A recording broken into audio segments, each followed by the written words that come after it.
சிவாய நம.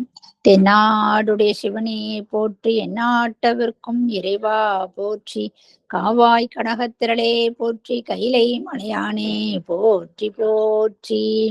அருள்மிகு உண்ணாமுடி சமேத அண்ணாமலையார் திருவடிகள் போற்றி போற்றி, திருத்தணி முருகப்பெருமான் மலரடிகள் போற்றி போற்றி. அருள்மிகு சிவகாமி அம்பாள் சமேத அருள்ஜோதி நாதனே திருவடிகள் போற்றி போற்றி. அனைத்து அடியார்களுக்கும் திருவடி வணக்கம். குருவாழ்க, குருவே துணை. தெளிவு குருவின் திருமேனி காண்டல், தெளிவு குருவின் திருநாமம் செப்பல், தெளிவு குருவின் திருவார்த்தை கேட்டல், தெளிவு குரு ஒரு சிந்தித்தல் தானே, தெளிவு குரு ஒரு சிந்தித்தல் தானே. திருச்சிற்றம்பலம். கிரிஜாமா, விநாயகர் பாடல் பாடுங்க. பிரேமாமா திருவடி வணக்கம். அனைத்து அடியார்களுக்கும் திருவடி வணக்கம். சிவாய நம. ரம்பலம்மா. தென்னாடுடைய சிவனே போற்றி, எந்நாட்டவர்க்கும் இறைவா போற்றி. அந்தமும் வேதமும் ஓதும் நாவர், அந்தனர் நாளும் அடிபரவ, மங்குள் மதிதவள் மாடவீதி, மறுகள் நிலவிய மைந்த சொல்ல, செங்கையல்லார் புனல் செல்வம் மல்கு திருச்செங்காட்டங்குடியதனுள், கங்குள்ள நல்லெறியாடோ கணபதி சரம் காமுறவே. திருச்சிற்றம்பலம். சிவாய நம. செல்வியம்மா, நாளொரு துதி பாடுங்க. திருச்சிற்றம்பலம். பூவியர்கோன் வெப்பொழித்த புகழியர்கோன் கழல் போற்றி, ஆழிமிசை கல்மிதப்பில் அணைந்த வீரானடி போற்றி, வாழி திரு நாவலு வந்தொண்டர் பதம் போற்றி, ஊழிமலி திருவாத ஊர திரு தாள் போற்றி. திருச்சிற்றம்பலம். சிவாய நம. இன்று சிறுதொண்ட நாயனார் புராணத்தை கடைசி பகுதிக்கு வந்துட்டோம். நம்ம எல்லாருமே பார்ப்போம். அம்மா ஒவ்வொரு வாரமும் அழகா எடுத்து நமக்கெல்லாம் விளக்கம் கொடுத்துட்டு இருக்காங்க. அந்த வகையில இன்னைக்கு அம்மாவே வருக வருக என்று வரவேற்கிறோம். இந்த வகுப்பு மட்டும் இல்லாம மறுபடியும் ஏதாவது ஒரு வகுப்புல நம்ம அம்மாவை அழைப்போம். இது நிறைவு பகுதின்னு நினைச்சிட வேண்டாம். இன்னும் ஒரு பகுதி ஏதாவது நம்ம ஒரு தலைப்புல அம்மா மறுபடியும் பேச அழைக்கலாம். அவங்க நம்ம குடும்பத்துல ஒரு அன்பர்களாவே ஆயிட்டாங்க. ஏன்னா அந்த அளவுக்கு ஒன்றியாச்சு. அவங்களுடைய குரலுக்கும் எல்லாருமே நம்ம அடிமை என்று சொல்லலாம். அந்த மாதிரி சிறப்பான தெளிவான தமிழ் உச்சரிப்பு, நிறுத்தி நிதானமா எல்லா அடியாருக்கும் போய் சேரணும். பாட்டு சொல்ற விதம் எல்லாமே அருமை அருமை. அவர்களை நம்ம குடும்பத்து சார்பாக நன்றிகளையும் தெரிவித்து கொண்டு அவர்களை வருக வருக, எப்பவுமே நன்றி தான் கடைசியில தான் சொல்லுவோம். ஆனா இன்னைக்கு முன்னாடியே சொல்ல வேண்டியதா இருக்கு. ஏன்னா அவங்களுடைய குரல்லாம் கேட்க நம்ம என்ன புண்ணியம் பண்ணியிருக்கோம். அதனால இறைவனுக்கும் நன்றி சொல்லிக்கணும், அவங்களுக்கும் நன்றி சொல்லிக்கிறோம். அந்த வகையில அம்மாவை வருக வருக என்று வரவேற்கிறோம். இதான் கடைசி தொகுதின்ட்டு நம்ம இந்த சிறுதொண்ட நாயனார் மட்டும்தான் கடைசி பகுதி நமக்கு.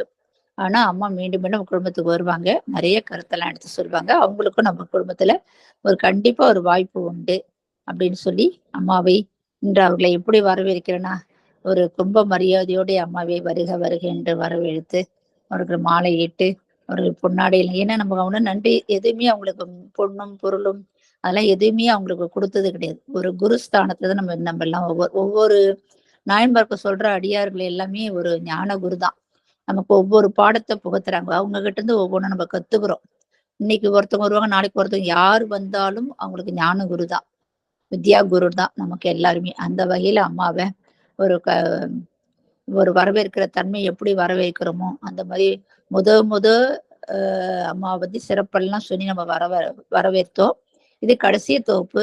அதனால அம்மாவுக்கு ஒரு கும்ப மரியாதையோடய மீண்டும் மீண்டும் அவங்கள வரவழைக்கிறோம் அப்படின்ற மாதிரி அவங்க மாலைகள்லாம் சாற்றி அந்த நம்ம அடியாருடைய சார்பாக அவங்களுக்கு பொன்னாடையெல்லாம் சாற்றி, அதுவும் இல்லாம அவங்களுக்கு ஒரு கும்ப கலசத்தை கொடுத்து அவருக்கு வருக வருக என்று நம்ம குடும்பத்துல வரவேற்கிறோம். சிவாய நமமா. வாருங்களம்மா, உங்களுடைய வசம் இந்த வகுப்பு. சிவாய நம. திருச்சிற்றம்பலம்.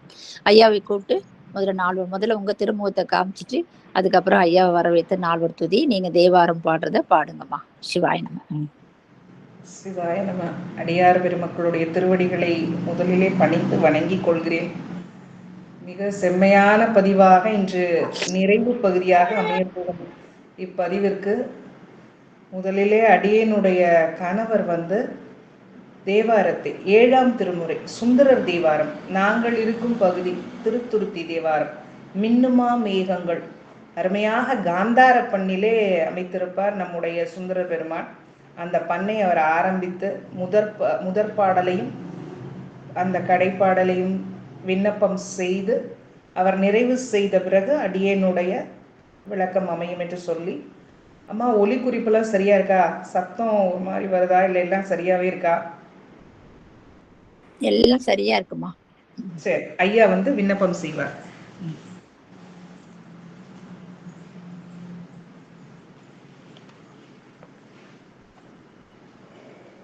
திருச்சிற்றம்பலம்.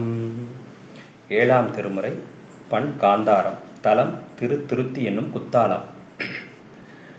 மின்னுமா மேகங்கள் ஒழிந்தெழிந்தருவி வெடிவட கரையோடும் திரை கொணர்ந்து ஏற்றும் அன்னமாம் காவிரி அகன்கரை உறைவார் அடியினை தொழுதழும் அன்பராம் அடியார் சொன்னவார் அறிவார் துருத்தியார் வேள்வி கூடி உள்ளார் அடிகளை செடியனேன் நாயி என்னை நான் மறக்குமார் எம்பெருமானை என்னுடம்பு அடும்பினி இடர்கெடுத்தானை மங்கையோர் கூறுகந்தேருகந்தேரி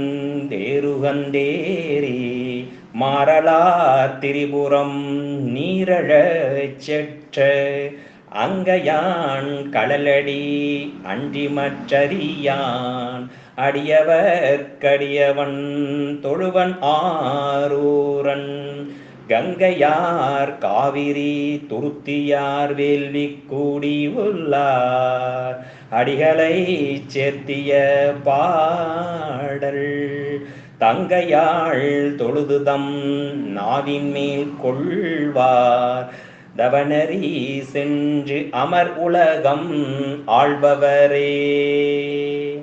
திருச்சிற்றம்பலம். நன்றி.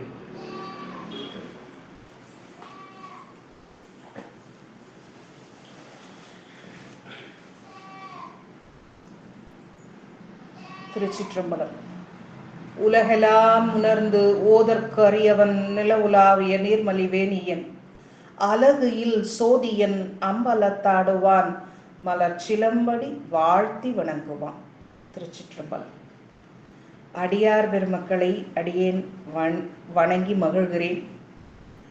இந்த செம்மையான நெறியில் என்னை நாளும் ஈடுபடுத்தி கொண்டிருக்கும் எம்முடைய கோமல் சேகர் ஐயா அவர்களையும், எமக்கு நல் வழியினை நாளும் காட்டி கொண்டிருக்கும் எம்முடைய பெரும்புலவர் ராசமாணிக்கம் ஐயா அவர்களையும் இத்தருணத்திலே வணங்கி மகிழ்ந்து கொள்கிறேன். அடுத்தது அடியேனுக்கு இந்த அருமையான பதிக விளக்கத்தினை, அதாவது இந்த சிறுத்தொண்ட நாயனார் புராணத்தை 63 நாயன்மார் தனியடியார்களிலே இவருடைய புராணத்தை விளக்கமாக எடுத்து சொல்லும் அந்த பணியை எனக்கு இட்ட பிரேமா அம்மாவினுடைய திருவடிகளை பணிந்து வணங்கிக் கொள்கிறேன். திருவாவடுதுறை ஆதீனத்தின் திக்கு நோக்கி பணிந்து அடியனுடைய மனம் மொழி மெய் வணக்கங்களை தெரிவித்துக் கொள்கிறேன். அருமையாக இதுகாரம் இந்த 10 பதிவுகள் வந்திருக்கும். இதுவரைக்கும் 9 பதிவுகள் முடிந்தன. இன்னைக்கு 10வது பதிவு நிறைவு பகுதியாக இறைவன் திருவருளால் இருக்க வேண்டும் என்று சொல்லி அருமையாக விண்ணப்பம் செய்த அடியனுடைய கணவருக்கு நன்றி பாராட்டிக் கொள்கிறேன். சிவபோகர சாரத்துல ஒரு பாடல், ஏதேது செய்தாலும் ஏதேது சொன்னாலும் ஏதேது சிந்தித்திருந்தாலும் மா தேவா நின் செயலே என்று நினது அருளாலே உணரன் என் செயலே காண்கிலேனே. அதை முன்னால விண்ணப்பம் வைத்து அருமையான இந்த எழில் ஞான பூஜை, ஓதல் ஓதுவித்தல் நற்பொருளை கேட்பித்தல் தான் கேட்டல் நன்றா ஈனமிலா பொருளதனை.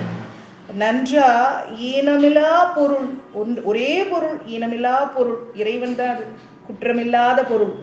ஈனமிலா பொருள் அதனை சிந்தித்தல் ஐந்தும் இறைவன் அடி அடைவிக்கும் எழில் ஞான பூசை. இந்த எழில் ஞான பூசைக்கு வருகை தந்திருக்கும் அத்துணை அடியார் பெருமக்களுடைய திருவடிகளை வணங்கி வணங்கி மகிழ்கிறேன். ஏன்னா இதுவரைக்கும் அடியேனை ஒவ்வொரு வாரமும் இந்த சிந்தனையிலேயே வைத்து கொண்டிருந்த உங்களுடைய திருவடிகளுக்கு என்னுடைய நன்றி. ஏன்னா இந்த மாதிரி ஒரு செம்மையான நினைவு, களவுபடா காலம் என்று சொல்வார்களே, இந்த வெள்ளிக்கிழமை ஒரு 10 மணிலிருந்து 12 மணி வரைக்கும் இருக்கும் அந்த 2 மணி நேரத்துல அப்படியே சிவ சிந்தனையாக அமைப்பதற்கு காரணமாயிருந்த உங்கள் அனைவருக்கும் நான் தான் நன்றி பாராட்ட வேண்டும். நீங்கள் நன்றி பாராட்ட வேண்டும் என்பதில்லை. ஏன்னா அதை பெற்ற பேரு, அது பேரை என்னவென்று சொல்லுவது? ஏன்னா இதற்காக தயார் பண்ணும் போதெல்லாம் நான் ஒவ்வொரு தடவையும் அந்த பாடல்களை சிந்தித்து கொண்டே இருக்கிறேன். நாளும் இது எப்படி சொன்னா சிறப்பா சொல்லலாம், இதற்கு எந்த கருத்து, இதுக்கு எப்படி விளக்கம் சொல்ல வேண்டும், எனக்கு தெரியலன்னா எனக்கு என்னுடைய பெருமை எல்லாம் எனக்கு தெரியும் என்று நான் என்றுமே நினைத்ததில்லை. ஏன்னா நான் இப்பதான் ஆரம்ப நிலையில இருக்கக்கூடிய ஒரு அடியார், நாளும் கற்றுக்கொண்டிருக்கிறேன். நான் கற்றுவிட்டேன் என்று யாருமே நான் இந்த சிவஞான நூல்களை கற்றுவிட்டோம் என்று சொல்லிவிட முடியாது. நாளும் நாளும் கற்றுக்கொண்டே இருக்க வேண்டும். அதான் நல்ல கற்கும் முறை.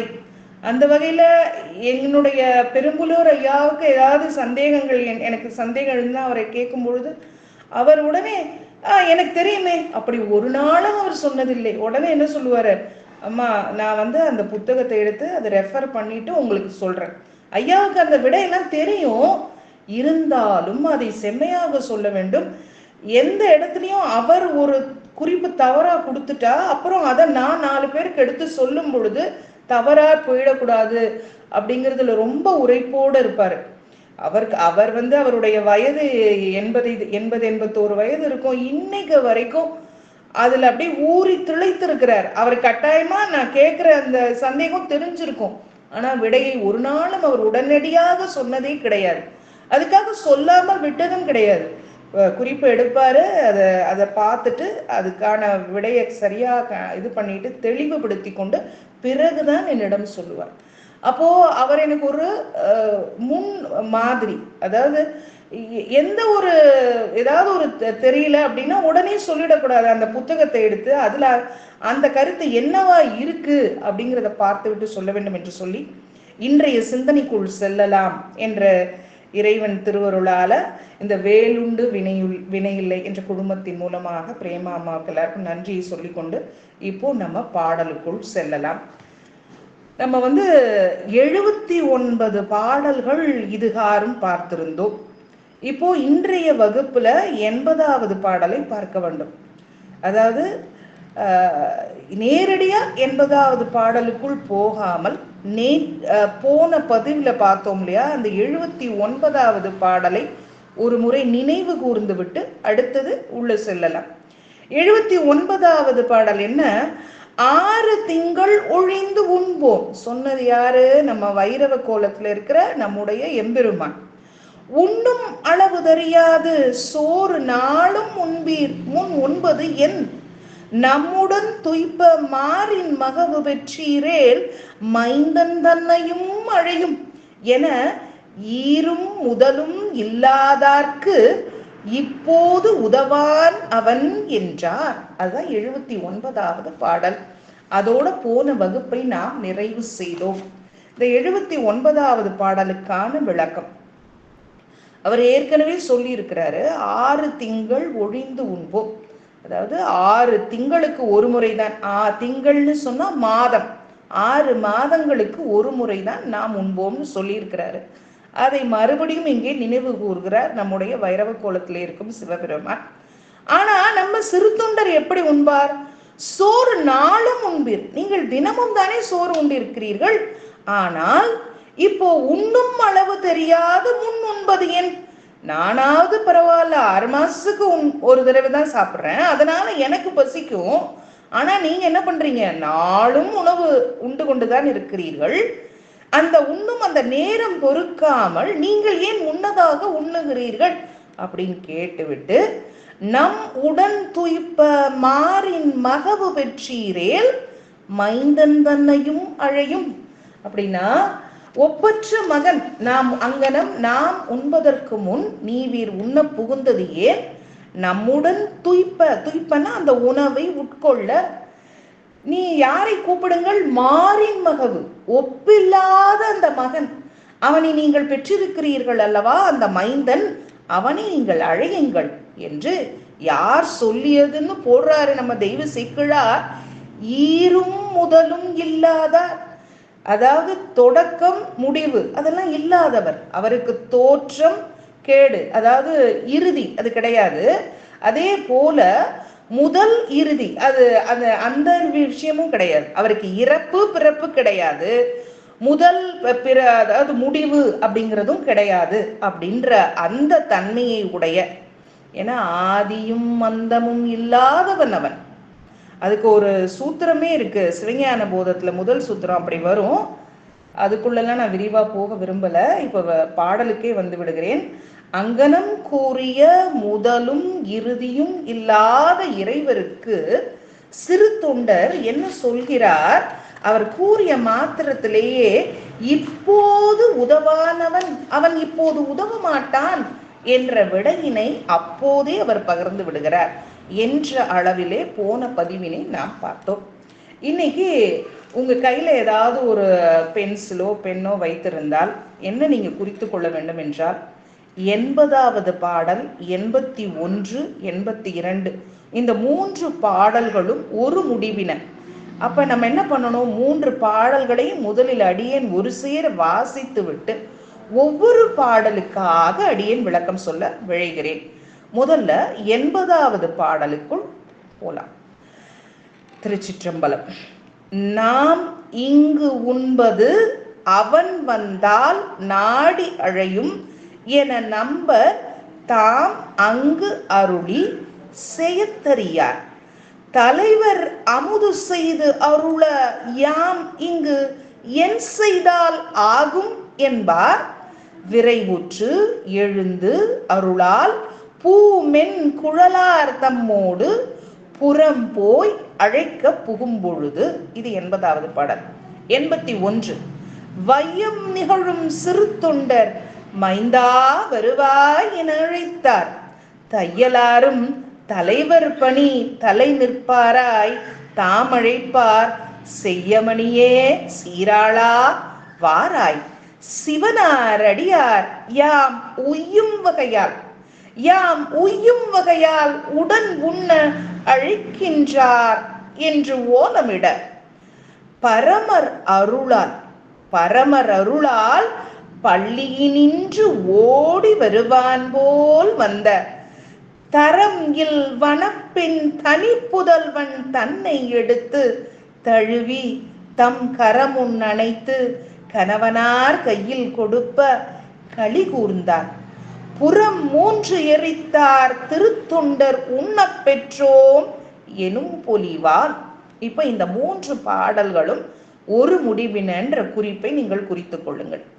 குறிச்சிட்டு இப்போ 80வது பாடலுக்கான விளக்கத்திற்கு நாம் போவோம். இந்த முதல் அடியில கொஞ்சம் அன்வயப்படுத்தி கொண்டு கூட்டி கொண்டால் எளிமையாக புரியும். இந்த முதல் அடி, நாம் இங்கு உண்பது அவன் வந்தால், அந்த வரியில எப்படி மாற்றி அமைத்துக் கொள்ள வேண்டும்? அவன் இங்கு வந்தால் நாம் உண்பது. அவன் எவன்? அவன்கிறவர் இந்த சீராள தேவர். அந்த சிறு தொண்டருக்கும் நம் திருவெண்காட்டு நங்கைக்கும் இல்லறத்தால் விளைந்த அவதாரம் செய்த அந்த அருமைப்பாடுடைய நம்முடைய சீராள தேவர் தான் அவன். அவன் இங்கு வந்தால் நாம் உண்பது. அவன் இங்க வந்தாதான்ப்பா நான் முன்ன முடியும் அப்படின்னு ஒரு கண்டிஷனை வைக்கிறார். ஆதலால் அவன் வருகையை நாடி அடையும், அவனை தேடி எப்படியாவது அவனை கூட்டிட்டு வாங்க என்று யார் சொல்கிறார்? இறைவர் அருள. நம்ம வைரவ கோலத்துல இருக்கிற சிவபெருமான் அருளுகிறார். அப்போ அந்த இடத்துல சிறு தொண்டர் என்ன பண்றாரு? செயத்தறியார், என்ன செய்வது என்று புரியாம, என்ன செய்ய முடியும் அவரால, அதனால செயத்தறியார் தலைவர் அமுது செய்து அருள யாம் இங்கு என் செய்தால் ஆகும். நம்ம என்னதான்ப்பா செய்ய முடியும்? சிறு தொண்டர் அதை தவிர்க்க இயலாதவராகி தலைவர், யார் தலைவர்? நம்ம எல்லா உயிர்களுக்கும் தலைவரான அந்த சிவபெருமான் இப்ப அவர் அடியார் ரூபத்துல வந்திருக்கிறாரு. இவரை தன்னுடைய தலைவராக சிறு தொண்டர் ஏற்றுக்கொண்டிருக்கிறார். ஏன்னா அவர் சிவன் மேல் கொண்ட ஈரிலா அன்பு யாரெல்லாம் அவருடைய அடியார்களோ அவர்களுக்கு அதே அளவு அன்பை வைத்திருக்கிறார். அதனால அந்த சிவனினுடைய அடியாரையே தன்னுடைய தலைவராக இங்கே குறிப்பிடுகிறார். தலைவரான இவ்வடியார் உணவு உண்டு அருள இங்கு நாம் என்ன செய்தால் முடியும்? ஏன்னா மகனை தான் சமைத்து ஆகிவிட்டது. ஆனா இப்ப அவர் அடியார் என்ன சொல்றாரு? அந்த ஒப்பில்லாத மகனை அழையுங்கள், அவரோடு சேர்ந்துதான் நான் உணவு உண்ண வேண்டும் என்று ஒரு கண்டிஷன், ஒரு ரெஸ்ட்ரிக்ஷன் வைக்கிறாரு. அப்போ இவருக்கு என்ன செய்ய முடியும்? ஒண்ணுமே அந்த இடத்துல சூழ்நிலை கைதின்னு சொல்லுவோம் இல்லையா, என்ன செய்யறதுனே தெரியல. ஏங்கியவாறு என்ன பண்றாரு? விரைவா எழுந்திருக்கிறார். அருளால் இறைவனின் அருளானையின் வழி நின்று பூமென் குழலார் தம்மோடு புறம்போய் அழைக்க புகும்பொழுது, குழல்ங்கிறது பெண்களுடைய தலைமுடி கூந்தல குழல்னு சொல்லுவோம். பூமென் குழலார் இங்க திருவெண்காட்டு நங்கைன்னு சொல்லாம குறிப்பால உணர்த்துறது. அருமையான மலர்களை சூடிய மென்மையான கூந்தலை உடைய அந்த அம்மையார், அந்த மெல்லியார் திருவெண்காட்டு நங்கையோடு வீட்டின் புறம், வீட்டுக்கு வெளியில புறத்தே போய் சென்று அழைக்க புகும் பொழுது, அப்ப அவங்கள கூப்பிட போறாங்க. யார? நம்முடைய சீராள தேவரை. இது 80வது பாடல். 81ல என்ன ஆகுது? அதனால இது கண்டினியூஸா வர்றதுனால இந்த மூணுத்தையும் ஒன்னா சேர்த்தாதான் பொருள் புரியுங்கிறதுனாலதான் இங்க குறிப்பு கொடுத்திருக்கிறாங்க. வையம் நிகழும் சிறு தொண்டர். அவர் எப்படிப்பட்ட சிறு தொண்டர்? வையம், இந்த உலகம் இருக்கிற வரைக்கும் நிலைபெறும் புகழை உடையவர். ஏன்னா இந்த சிறு தொண்டர் புராணம் எப்போ நிகழ்ந்தது? அன்றிலிருந்து இன்ன வரைக்கும் அவருடைய புகழ் நிலைத்து கொண்டிருக்கிறது. இந்த மாதிரி ஒரு செயற்கரிய செயல் செய்ததனால் அவர் என்னவாகிறார்? வையம் நிகழும் சிறு தொண்டர். உலகத்திலே, வையம்னா உலகம், என்றும் நிலைபெறும் புகழை உடைய சிறு தொண்டர் மைந்தா வருவாய் என கூவி அழைத்தார். அவர் தன் பங்குக்கு தலைவன் சொல்லிவிட்டார். அந்த அடியார், சிவனோட அடியார் சொல்லியிருக்கிறாரு, உங்க மகன் இருந்தால்தான் நான் உணவு உண்பேன்னு சொல்லிட்டாரு. அதன் பணி நின்று மைந்தா வருவாய் அப்படின்னு கூவி அழைக்கிறார் தன்னுடைய பங்கிற்கு. தையலாரும், இங்க தையல் என்று குறிப்பிட்டது திருவெண்காட்டு நங்கையை. தலைவர் பணி தலை நிற்பாராய். இந்த இடத்துல தையலாரின் தலைவர், நம்ம எல்லா உயிர்களுக்கும் தலைவன் சிவபெருமானாலும் இந்த அம்மா முதல்ல யாருடைய பேச்சினை கேட்கிறார்கள்? கணவரை தான் அங்க தலைவர்னு அங்க குறிப்பிட்டிருக்கிறாங்க. இந்த இடத்துல தையலாருடைய தலைவரான அந்த சிறு தொண்டர் சொல்கிற அவருடைய வழி. ஏன்னா கணவன் எவ்வழியோ அவ்வழியே அந்த அம்மாவும் இருக்காங்க. அடியாரை பேண வேண்டும் என்றால் ஏன், எதற்கு என்ற எந்த கேள்வியுமே கேட்காமல் உன் மகனை அறுக்க வேண்டும், ஐயோ இது நான் பெற்ற மகன், நான் பயந்த மகன். 10 மாதம் சொல்லுவோம் இல்லையா, 10 மாசம் சுமந்து பெத்த உடம்பு புண்ணாய் போய் பெத்த குழந்தைய நீங்க நறுக்கணும்னு சொல்றீங்களே, நியாயமா? அப்படிலாம் அவங்க எந்த ஒரு எதிர்ப்புமே காட்டவில்லை. இவருக்கே ஒரு அச்ச உணர்வு ஏற்படும் பொழுது கூட அவங்க அதை நீக்குகிறார்கள்.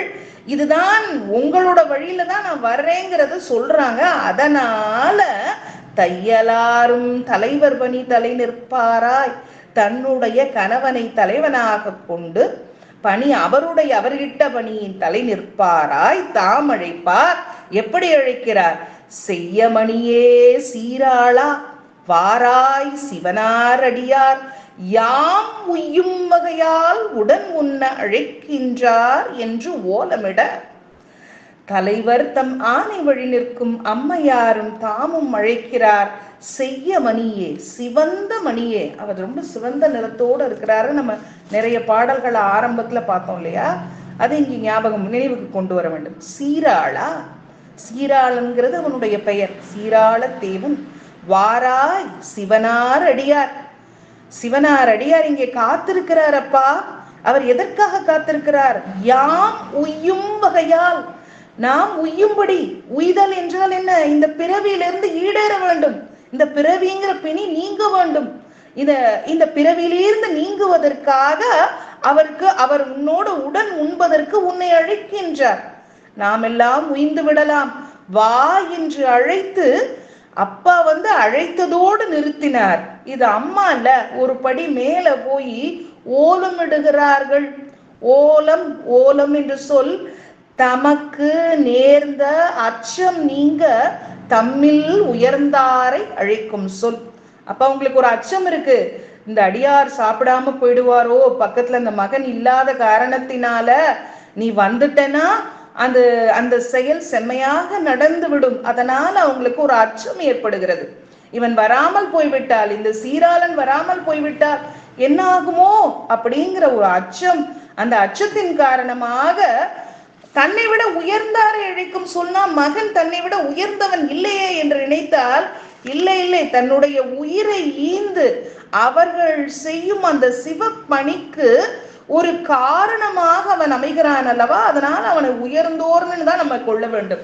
ஏன்னா 5 வயதிலேயே இந்த முத்தி பேர் கிடைக்குதுன்னா அவன் எவ்வளவு தவம் செய்திருப்பான், எத்தனை பிறவிகளிலே தவம் செய்திருப்பான் இவர்களுக்கு மகனாக பிறக்க. இந்த ஓலம்ங்கிற சொல் இயற்பகை நாயனார் வரலாறுலையும் நீங்க பார்த்திருப்பீங்க. இந்த ஓலத்தை மட்டும் குறிக்க வேண்டும் என அடியேன் விரும்புகிறேன். ஏற்பகை நாயனார் புராணத்துல அடியேன் அந்த ஓலம் அப்படிங்கிற சொல் வர பாடலை மட்டும் எடுத்துக்கொண்டிருக்கிறேன். இயற்பகை முனிவா ஓலம் ஈண்டு நீ வருவாய் ஓலம் அயற்பிலாதானே ஓலம் அன்பனே ஓலம் ஓலம் செயற்கரும் செய்கை செய்த தீரனே ஓலம் என்றான் மயக்கரு மறை ஓலிட்டு மாலையன் தேட நின்றார். இயற்பகை முனிவா ஓலம் அப்படின்னு சொன்னது யாரு? நம்முடைய எம்பெருமான். அவன் மறையவர் வாக்கிது, சிவபெருமானாகிய மறையவர் வாக்கிது. இயற்பகை முனிவனே, ஓலம்னா அடைக்கலம். ஈண்டு நீ வருவாய் ஓலம், இவ்விடத்து நீ விரைவில் வருவாய், அடைக்கலம், உன் அடைக்கலம். அயற்பிலாதான் அந்த மனைவியை விட்டுட்டு திரும்பி கூட பார்க்காம அந்த மறைவர் பின்னாடி அந்த அம்மா போகும்போது ஒரு தடவை திரும்பி பார்க்கலாம் இல்லையா? தன்னோட வாழ்ந்த மனைவி, இதுகாரும் தனக்காக அத்துணை பணிவடிகளையும் செய்த மனைவியை அவர் கேட்டார்னு, என் பக்கல் ஒண்ணு இருக்கு, அதை நீங்க கேட்டுட்டீங்கன்னு மகிழ்ச்சியோட இல்லையே என்று சொல்லாத இயற்பகைக்கும் அடியேன் அப்படின்னு நம்மளுடைய சுந்தரர் பெருமான் திருத்தொண்டர் தொகையில அருமையா குறிப்பிட்டிருப்பார். இதை நம்ம வெளியில உலகத்தார் உலக இயல்புக்கு பார்க்கும்போது வேணா இது முரணான செய்கை போல தோன்றும். ஆனால் இது அடியார் நோக்கிலே பார்க்கும் பொழுது இது ஒரு சிவச்செயல். எப்ப ஒரு மறைவர் இந்த மாதிரி கேட்கிறாரோ அப்ப இல்லைன்னு சொல்லாம தன்னுடைய மனைவியை இந்தாங்கள் எடுத்துக்கொள்ளுங்கள் அப்படின்னு சொல்லிட்டு, இதுகாரும் தான் அவளோடு வாழ்க்கை நடத்தினோம், இல்லறம் நடத்தினோம், பாசம் இருக்கும், அன்பு இருக்கும், திரும்பி ஒரு க்ஷணம் கூட பார்க்கல. எதற்காகனா, ஏன்னா கேட்டவர்கிட்ட நம்ம கொடுத்துட்டோம் இந்த பொருள், இனி அது நம்முடையது இல்லை என்று முடிவுக்கு வந்ததனால அப்ப அந்த மறையவரோட வாக்கு எப்படி இருக்கான்? ஏற்பகை முனிவனே அடைக்கலம், இவ்விடத்தில் நீ விரைவில் வருவாய் அடைக்கலம், மெய்யடியார்க்கு கொடுத்து உதவுவதில் மறவாதவனே அடைக்கலம். செயற்கரும் செய்கை செய்த, இந்த செய்கை எப்படிப்பட்ட செய்கை? செயற்கரும் செய்கை செய்த தீரனே ஓலம் என்றான். எம்மிடத்து பேரன்பு உடையவனே அடைக்கலம், எவராலும் செய்வதற்கு அரிய செய்கை செய்து பக்திமையால் உரைப்பு உடையவனே அடைக்கலம் என்று தேட அழைத்தார். அந்த பாடல்ல எத்தனை ஓலம் பாருங்க. 1 2 3 4 5 6 7 ஓலம் ஓலம் ஓலம்னு அந்த சொல் வரும். ரொம்ப அருமையான புராணம். நம்ம நாயன்மார்கள் புராணம் ஒவ்வொன்றுமே அப்படியே அவர்கள் செய்த அந்த பணியில நியமம், அதாவது நம்ம என்ன செய்யணுமோ அதை செய்யறது, அதுக்கு பேரு நியமம். எதெல்லாம் தவிர்க்கணுமோ அதை தவிர்க்கிறதுக்கு பேரு இயமம். இந்த நியமத்தை அவர்கள் கடப்பாடோடு செய்து கொண்டிருந்தார்கள். அவங்களுக்கு எவ்வளவு துன்பம் வந்தாலும் அவங்க கொண்ட அந்த உரைப்பிலிருந்து விடுபடாமல், அந்த சிவன் மேல அவங்க கொண்டிருந்த உரைப்பு தான் தன் மகன் என்றாலும் கேட்டவர் அடியார் என்பதால் யாதொரு பாசம் அதெல்லாம் இல்லாம துணிந்து அந்த உடலை துணித்து கறி சமைக்கும் அளவிற்கு சென்றுள்ளார்கள். இது உலக இயல்புல பார்த்தா வேணா கொலை என்று தெரியுமே தவிர, சிவ நோக்கிலே பார்த்தால் இது இப்ப சிலதெல்லாம் சிவ அபராத செய்கைகள்னு சொல்லுவாங்க இல்லையா. இப்ப அவருடைய இயற்பகை சண்டேச நாயனார் புராணத்துல பார்க்கும்போது அவர் அந்த மண்ணில் அந்த பாலை ஊத்தும் போது அவர் கண்ணுக்கு சிவலிங்கத்துல பால் ஊத்துற மாதிரி இருக்கும். ஆனா அவங்க அப்பாவுக்கு அது என்ன இவ்வளவு மண்ணில் பாலை கொட்டி வீணாக்குறானே அப்படின்னு நினைச்சு அவரை கடிந்து கொள்ள போகும்போது பக்கத்துல இருக்கிற அந்த கோலை தூக்கி எறிவாரு. அப்படியே அது மழுவா மாதிரி அவருடைய காலை துண்டித்து விடும். அப்ப அவங்களுக்கு அது தவறா தெரியல. ஏன்னா அவர்களுடைய உரைப்பு அந்த அளவுக்கு இறைவன் மேல ஈடுபாடு இருக்கும்போது யாராவது எதிர்பட்டார்கள் என்றால் அவர்கள் கொஞ்சம் கோபம் அடைந்து அவர்கள் செய்யும் அந்த வன் செயலும் இறைவனுக்கு பொன் செயலாக தெரிகிறது அப்படிங்கறதுதான் இதனுடைய கருத்து. இப்போ 81வது பாடலை பார்த்தோம். 82 அது ஒரே முடிவினங்கிறதுனால அதையும் சேர்த்து பார்த்துருவோம். பரமர் அருளால் பள்ளியினின்று ஓடி வருவான் போல் வந்த. அங்க முதல்ல அவங்க பள்ளியில இருந்து தானே அம்மாவும் அப்பாவும் போய் அவனை கூட்டிட்டு போய் அவனை அறுத்து அந்த நறுக்கி அந்த கொலை செய்கிறார்கள். நம்ம கொலைன்னு நம்ம பாஷையில சொல்றோம், அவங்க இதுல சொன்னா இறைவனுக்கு ஆகக்கூடிய அந்த உணவாக சமைக்கிறார்கள். அப்பா தாய் தந்தை இருவரும் சேர்ந்துதான் அந்த பள்ளிக்கு போவார்கள். அது போல இங்க இவர்கள் அழைத்தவுடன் அவன் எப்படி வரானா, பரமர் அருளால் பள்ளியினின்று ஓடி வருவான் போல் வந்த. பள்ளியிலிருந்து பரமர் அருளால் பள்ளியினின்று ஓடி வருவான் போல் வந்த இறைவர் அருளால் அவர் அழைக்கும் ஒலி கேட்டு, தாய் தந்தையர் அழைக்கிறாங்க இல்லையா, எப்படி அழைக்கிறாங்க, மைந்தா வருவாயின்னு அப்பா கூப்பிடுறாரு, அம்மா செய்யமணியே சீராளா வாராய்ங்கிறாங்க. அப்ப அவன் ஓடி வருவான் போல. பள்ளியிலிருந்து வந்தா அவன் எப்படி இருப்பான், அதே மாதிரி புதுமையோட எந்த ஒரு குறைபாடும் இல்லாம, அவனை நறுக்குனதோ அறுத்ததோ ரத்தமோ எதுவுமே தெரியாம அப்படியே பள்ளிக்கு போயிட்டு வர மாதிரி வந்த தரமில் வனப்பின் தனி புதல்வன். அவன் எப்படிப்பட்டவன், ஒப்பில்லாத அழகுடன், வனப்புனா அழகு, ஒப்புமை கூற முடியாத அழகுடன் விளங்கிய அந்த தனி புதல்வன். எப்படி சிவபெருமான் தனியாக தனக்கு ஒப்புமை இல்லாமல் இருக்கிறாரோ அதுபோல இந்த ஒற்றை புதல்வனாக தனிப்பெரும் சீரனை உடைய அந்த புதல்வன் தன்னை எடுத்து தழுவி, யாரு, அந்த அம்மையார். எப்போதுமே முதல்ல குழந்தையை தழுவி கொள்ளுதல், அந்த பாச நிகழ்ச்சிகள்லாம் காட்டுறது தாய் தான். அம்மையார் எடுத்து தழுவி கொண்டு, தழுவிய பிறகு என்ன பண்றாங்க, கரமுன் அணைத்து கணவனார் கையில் கொடுப்ப. கணவன் கையில அந்த சிறுவனை தர, கையினால் அணைத்து கணவனின் கையில் தர, புறம் 3 எரித்தார் திருத்தொண்டர் உண்ண பெற்றோம் எனும் பொலிவால் களி கூர்ந்தார் அப்படின்னு எடுத்துக்கொள்ள வேண்டும். இப்ப கையில் கொடுப்ப களி கூர்ந்தார் அந்த சொல் அப்படியே இருக்கட்டும், கீழடிக்கு வந்துருவோம். புறம் 3 எரித்தார். அன்று ஒரு நாள் திரிபுரத்தை முப்புறம் எரித்த அண்ணல் இருக்கிறார் அல்லவா, அவருடைய திருத்தொண்டர். ஒவ்வொரு முறையும் சிவபெருமானின் பெருமையை சொல்லி அந்த திருத்தொண்டரை குறிக்கிறார் நம்முடைய தெய்வ சேக்கிழார். புறம் 3 எரித்தவர் நம்முடைய சிவபெருமான், அவருடைய திருத்தொண்டர் பைரவக்கு. ஏன்னா இதுவரைக்கும் அவங்களுக்கு தெரியல வந்திருக்கிறது சிவபெருமான் என்று. நம்ம அடியார் பெருமக்களுக்கு தான் இந்த புராணத்தை படிக்கும்போது வந்திருக்கிறது சிவபெருமான் நமக்கு முன்கூட்டியே தெரிகிறது. ஆனா அது வரைக்கும் அவர்கள் என்ன நினைத்து கொண்டிருக்கிறார்கள், சிவபெருமானின் ஒரு திருத்தொண்டர், அவரையே தங்களுடைய தலைவனாக ஏற்றுக்கொண்டிருக்கிறார்கள். அப்படி புறம் 3 எரித்தார் திருத்தொண்டர் உண்ண பெற்றோம் என்ற மகிழ்ச்சியுடன் விளங்கினார் என்னும் பொலிவால் களி கூர்ந்தார். அப்படிங்கிற அளவுல இந்த 82வது பாடல் முடிகிறது. இப்போ எப்ப மகன் கிடைக்க பெற்றானோ இனி நமக்கு எந்த தடையும் கிடையாது, இனி அந்த அடியார் உண்டு விடுவார் அப்படிங்கிற மகிழ்ச்சியோட அந்த இல்லத்துக்குள்ள போறாங்க. வந்த மகனை கடிதிற்கொண்டு அமுது செய்விப்பான் வந்தார் முந்தவே அப்பைரவரா முதல்வர் அங்கன் மறைந்தருள சிந்தை கலங்கி காணாது திகைத்தார் வீழ்ந்தார் தெருமந்தார் வெந்த இறைச்சி கரியமுதும் களத்தில் காணார் வெறுவுற்றார். 83வது பாடல்ல எப்படி நிலைமை போகுதுன்னு பாருங்க. வந்த மகனை, அவ்வளவு தூரம் அவங்க எல்லாம் அழைத்து கூட்டி கொண்டு வந்த அந்த மகனை அழைத்து கொண்டு இறைவரை உண்ண செய்யும் பொருட்டு, அதுக்காக தானே அவங்க அந்த மகனை அழைத்தார்கள், அந்த உண்ண செய்யும் பொருட்டு விரைந்து வருகிறார்கள். ஏன்னா அவருக்கு காலதாமதம் ஆய்கொண்டே இருக்கிறது. ஏன்னா அவரே 6 மாதத்திற்கு ஒரு முறைதான் உண்ணுவேன் என்று சொல்லி இருக்கிறார். அந்த நாளும் இன்றுதான் என்றும் சொல்லிவிட்டார். அதற்காக தான் இவர்களும் அதை தயார் செய்தார்கள். ஆனால் அப்படி காலம் தாழ்த்தி கொண்டே போகிறது. முதல்ல திருநீறு பூசிய ஒரு அடியார் வேண்டும் என்று கேட்டார். இவர் நான் தான் அந்த திருநீறு பூசிய அடியார், நான் கூட திருநீறு பூசிய அடியார்னு சொல்லியிருக்கலாம். அப்படி சொல்லவில்லை. பணிவோட அவரும் வெளியில போய் தேடியெல்லாம் பார்த்து யாரும் காணாத பொழுது, வேற யாருமே கிடைக்காத பட்சத்துல அவர் சொல்றார், அடியேனும் திருநீறு பூசுவேன் அப்படின்னு சொல்லி நீங்களும் என்னையும் ஒரு திருநீற்று தொண்டனாக எடுத்துக்கொண்டு என்னோடு சேர்ந்து சாப்பிடு, அப்பதான் அவர் உணவு எடுத்துக்கொள்வார் என்பதால் அந்த பணிவு. அது போல இப்போ மகன் வந்து விட்டான், இனியாவது அந்த அடியார் உண்ணுவார் என்ற காரணத்தினாலே விரைந்து அந்த இல்லத்திற்குள்ளே போகிறார்கள்.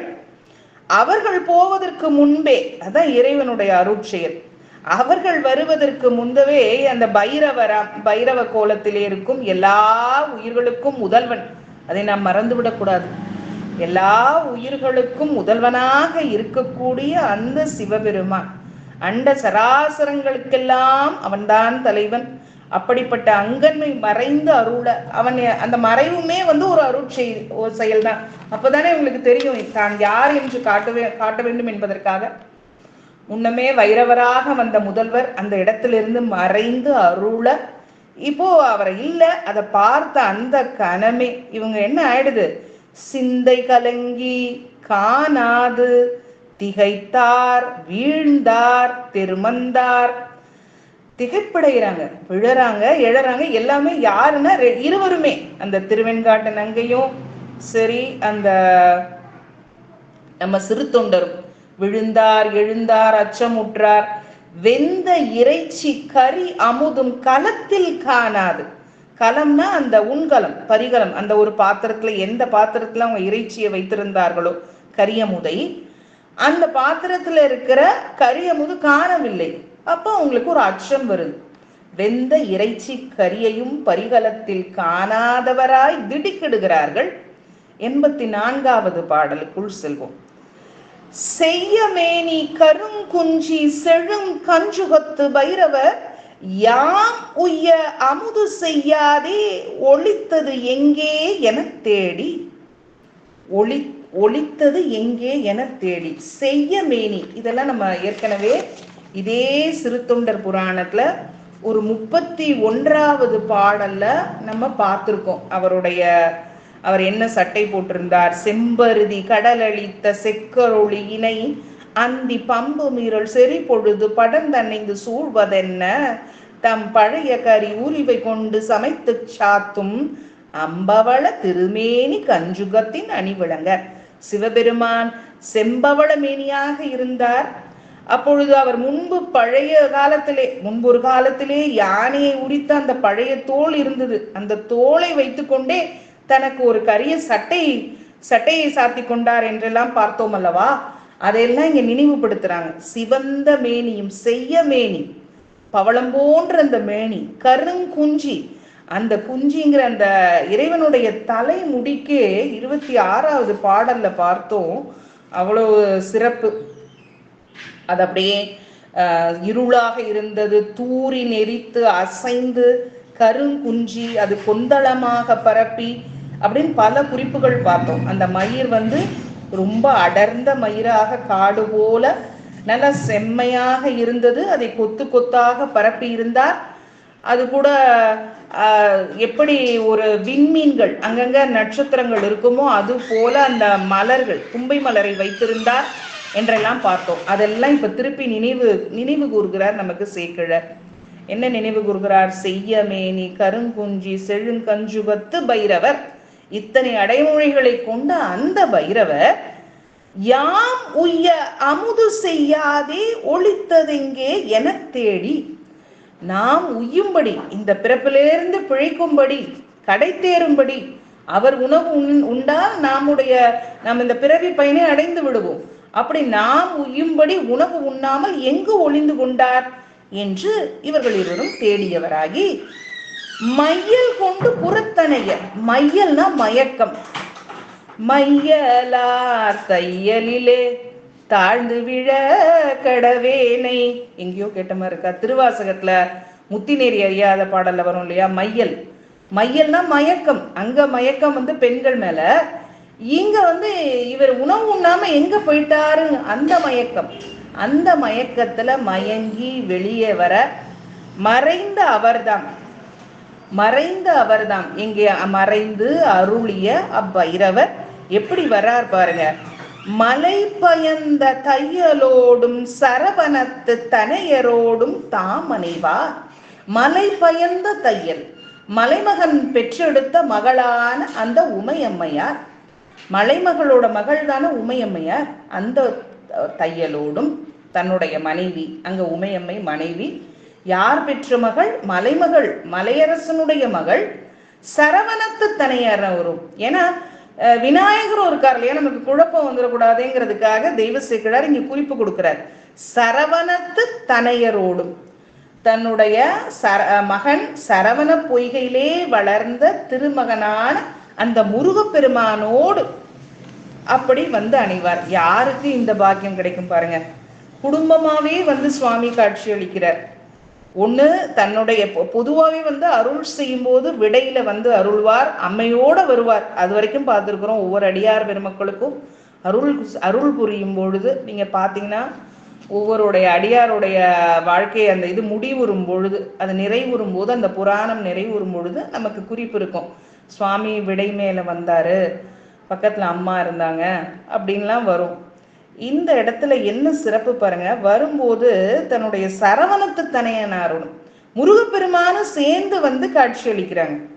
அந்த ஒரு பெரிய சிறப்பு நம்முடைய சிறு தொண்டருக்கு கிடைச்சிருக்கு. 85வது பாடலுக்குள் நாம் இப்பொழுது செல்வோம். தனி விடை மேல் நெடு விசும்பில் தலைவர் பூத கணநாதர் முனிவர் அமரர் விஞ்சையர்கள் முதலாயுள்ளோர் போற்றி இசைப்ப இனிய கரியும் திருவமதும் அமைத்தார் காண எழுந்து அருளி பனி வெண் திங்கள் முடி துளங்க பரந்த கருணை நோக்களித்தார். இந்த பாடல் அப்படியே பொருள் கொண்டால் கொஞ்சம் கடினமா இருக்கும். அதனால அங்கங்க அன்வயப்படுத்தி கொண்டு கூட்டிக் கொள்வோம். எங்க ஆரம்பிக்கணும்? 2வது அடிக்கு நம்ம முதல்ல வந்துடணும். முனிவர்னு அந்த சொல்ல ஆரம்பிக்குது பாருங்க, அங்க இருந்து ஆரம்பிக்கணும் பொருள். முனிவர் அமரர் விஞ்சையர்கள் முதலாயுள்ளோர் போற்றி இசைப்ப. யார் யாரெல்லாம் வர்றாங்க பாருங்க. முனிவரும் தேவரும், முனிவர்னா முனிவர், அமரர் எடுத்துக்கூடாது, முனிவரும் அமரரும் விஞ்சையர்களும் அப்படின்ற பொருள்ல வரும். வித்யாதரரும் முதலாக உள்ளவர்கள் போற்றி செய்ய, போற்றினா வாயால வாழ்த்தி இறைவனை துதிபாட, இசையோடு வாழ்த்தவாயும் நினைக்க மடனெஞ்சும் தாழ்த்து சென்னியும் போல அருமையாக பாடலை பாடி இசையோட அதை போற்றி இசைக்கிறார்கள். அது வரைக்கும் எடுத்து இனிய கரியும் திருவமுதும் அமைத்தார்கான, இனிய கரியையும் அந்த உணவையும் அமைத்த, யார் அமைத்தார்கள்? நம்முடைய சிறு தொண்டரும் திருவெண்காட்டு நங்கையும், இங்க உடனே அவருடைய மகனும் அவரும் வந்திருக்கிறார், சீராளத்தேவனும். அந்த கரியானவரே உயிரோட எழுந்தருளி இருக்கிறார். அவர்கள் காணும்படி அவர் அமைத்தார்கான தனி விடை மேல். அது எங்க இருக்கு? முதல் அடியில முதல்ல இருக்கிற 2 சீர். தனி விடை மேல் எங்க நெடு விசும்பில், அதை முதல்ல எடுத்துக்கணும். நெடு விசும்பில் தனி வெள்விடை மேல் அந்த ஈற்று சீருக்குவாங்க. தலைவர் பூதகணநாதர், எல்லா பூதங்களுக்கும் கணங்களுக்கும் நாதராகிய எம்பெருமான் சிவபெருமான் 3வது அடியில இருக்க ஈற்றுச்சீர் எழுந்தருளி கடைசி அடிக்கு வந்துடணும். பனி வெண் திங்கள் முடி துளங்க பரந்த கருணை நோக்களித்தார். இப்ப எங்க இருந்து ஆரம்பிக்கணும்? 2வது அடியில முதல் சீர்ல ஆரம்பிச்சு 3வது அடியில ஈற்று சீருக்கு முன்னால வரைக்கும் முடிச்சுக்கணும். முனிவர் அமரர் விஞ்சையர்கள் முதலாயுள்ளோர் எல்லாம் போற்றி புகழ்ந்து பாடி யாருக்கு இனிய கரியும் திருஅமுதும் அமைத்தார்கான அவர்கள் காணுமாறு நம்முடைய சிறு தொண்டரும் திருவெண்காட்டு நகையும் காணும்படி எந்த இடத்துல? நெடு விசும்பில், நீண்ட அந்த விண்வெளியில எப்படி வர? தனி வெள்விடைமை, ஒப்பற்ற விடை. விடையே அறத்தின் வடிவம். அந்த அறத்தின் வடிவமாக இருக்கின்ற அந்த விடையே வாகனமாக கொண்டு தனி விடை, வெள்விடை, ஒப்பற்ற தனி வெள்விடை மேல் சுவாமி எழுந்தருளுகிறார். அவர் என்ன எப்படி எழுந்தருளுகிறார்? பனி வெண் திங்கள் முடி துளங்க பரந்த கருணை நோக்களித்தார்.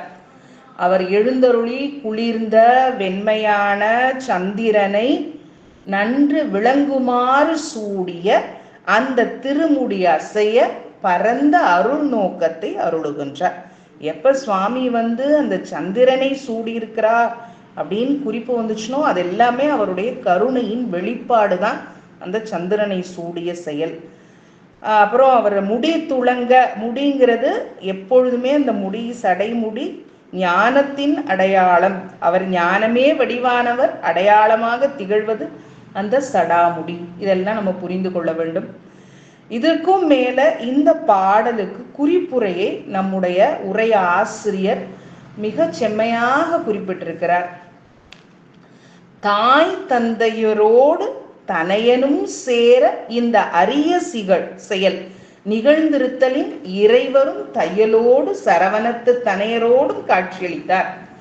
யார் ஒருவர் இவ்வண்ணம் ஆட்கொள்ளும் வித்தகர் என எண்ணுமாறு நிகழ்ந்த இந்த அரிய அருளிப்பாடும் இவ் அருந்தொண்டர் குடும்பத்திற்கே வாய்த்தது என பொதுவா அம்மையப்பராதான் காட்சியளிப்பார்.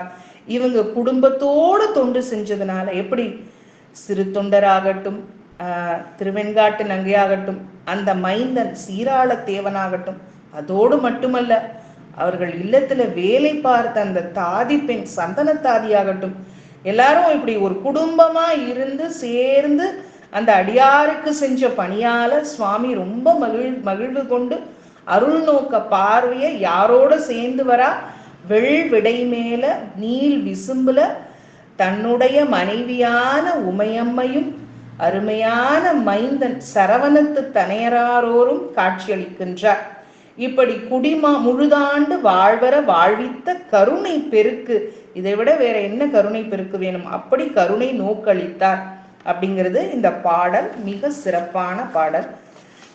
நேரம் கிடைக்கும் போது அந்த பாடலாம் மீண்டும் ஒரு தடவை நினைவு கூர்ந்து அதை படித்து அந்த பொருள் கொண்டீர்கள் என்றால் இன்னும் சிறப்பாக புரியும். இந்த ஒரு தடவையோட விட்டுறாம நேரம் கிடைக்கும் பொழுதெல்லாம் இந்த பாடலை கொஞ்சம் வாசிச்சு அதோட பொருள் பார்த்தோம் என்றால் இன்னும் மிக செம்மையாக புரியும் என்று சொல்லி அடுத்து 86வது பாட்டிற்குள் அடியேன் செல்கிறேன். அன்பின் வென்ற தொண்டர் அவர்க்கு அமைந்த மனைவியார் மைந்தர் முன்பு தோன்றும் பெரு வாழ்வை முழுதும் கண்டு பரவசமாய் என்பும் மனதும் கரைந்துருக விழுந்தார் எழுந்தார் ஏத்தினார் பின்பு பரமர் தகுதியினால் பெரியோர் அவருக்கு அருள் புரிந்தார். அன்பில் வென்ற தொண்டர், இதுதாங்க ஒரு அன்பில் வென்ற தொண்டர்னா இப்படி அன்பின் உரைப்பினால் உலகியல் வழிபட்ட உணர்வை வென்ற அந்த சிறு தொண்டர் தன்னுடைய மகன் மேல என்னதான் அன்பு பாசம் வைத்திருந்தாலும் அதையெல்லாம் மீறி இறைவனுக்கு செய்த அந்த சிறந்த தொண்டில, அதனால இவரை அன்பில் வென்ற தொண்டர் அவர்க்கு அன்பின் உரைப்பினால் உலகியல் வழிபட்ட உணர்வை. ஏன்னா உலகம்னா நம்ம என்ன பண்ணுவோம்? மகன் மேல பாசம் அன்பு எல்லாம் வைத்திருக்கிறோம், அதனால இந்த செயலை என்னால் செய்ய இயலாதுன்னு சொல்லிடுவோம். அதையெல்லாம் மீறி அவர் எப்படி இருக்கிறார்? அன்பில் வென்ற தொண்டராக இருக்கிறார். அமைந்த மனைவியார். இதெல்லாம் எப்படி அமைத்த மனைவியார் இல்ல, சொல்ல கவனிக்கணும். தெய்வ சேக்கிழார் ஒவ்வொரு சொல்லையும் காரணம் கருதிதான் போடுவார். அமைத்த மனைவியார் இல்ல, அவருக்கு அமைந்த மனைவியார், அவர்தம் நெஞ்சொத்த மனைவியார். அப்புறம் நம்ம படிக்கும் பொழுதெல்லாம் வரும், அவரவர் வினைக்கு ஏற்பதான் அந்த கணவன் மனைவி அமைவதெல்லாம். அதனால நம்முடைய வினை தொகுதிகளுக்கு ஏற்றவாறு தான் கணவன சுவாமி அமைப்பார். அந்த இல்லத்துல அந்த மாதிரி ஒரு குழந்தை பிறந்திருக்கு, ஒரு நல்ல குழந்தைன்னா நம்ம முன் செய்த வினை பயன். இல்ல குழந்தை கொஞ்சம் வேற மாதிரி போயிட்டு இருக்குன்னாலும் அதுக்கும் முன் செய்த வினை பயன். அதனால என் வயிற்றுல வந்து பிறந்தியே அப்படின்னு நம்ம குழந்தையை திட்டுவதற்கு எந்த ஒரு உரிமையும் கிடையாது. ஏன்னா சுவாமி முன்னாலேயே கணக்கெல்லாம் கூட்டி கழிச்சு பார்த்து இவங்க வினைக்கு ஏத்தாப்புலதான் நம்மளுடைய துணையையும் போட்டு வச்சிருக்கிறாரு. நமக்கு பிறக்கிற பிள்ளையுமே வந்து நம்ம வினை தொகுதிக்கு காரணமானதான் பையன் குழந்தையால வர்றதெல்லாமே. அதனால நம்ம என்ன பண்ணணும்? நம்முடைய கடமையை செய்ய வேண்டும். அந்த வழியிலே நம்முடைய பிள்ளைகளுக்கும் சொல்லி கொடுக்க வேண்டும். அதற்கு பிறகு இறைவனுடைய திருவருட்செயல் அப்படிங்கிறத சொல்லி, மைந்தர் முன்பு தோன்றும் பெருவாழ்வு, மைந்தரும் தன் முன்பு வெளிப்பட்டு தோன்றிய எது பெருவாழ்வு? அந்த சிவபெருமான் குடும்பத்தோடு வந்து வர்ற காட்சி. அதை முழுதும் கண்டு அவர்கள் எப்படி பரவசமாகிறார்கள் பாருங்கள். இந்த மாதிரி ஒரு வாழ்வு யாருக்கு கிடைக்கும்? அதுதான் அங்க பெருவாழ்வு. இதான் வாழ்வினுடைய நோக்கம்.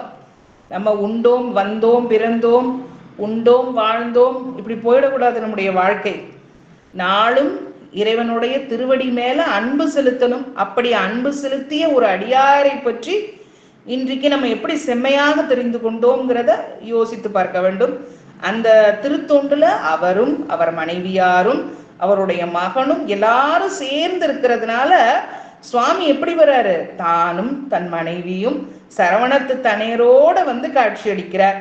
அதை கண்டு இவர்கள்லாம் என்ன ஆறாங்க? பரவசமாய் முற்றும் கண்டு தன் பயம் இழந்து, தன் வசத்துல இல்ல அவங்க, என்பும் மனமும் கரைந்து உருக அக்காட்சியின் அருள்வயமாய் நின்று எலும்பும் உள்ளமும் அத ஊனும் உயிரும் உருகுச்சும்பாங்கல்ல, அப்படி காதலாகி கசிந்து கண்ணீர் மல்கி அப்படி இருக்கு அந்த காட்சி.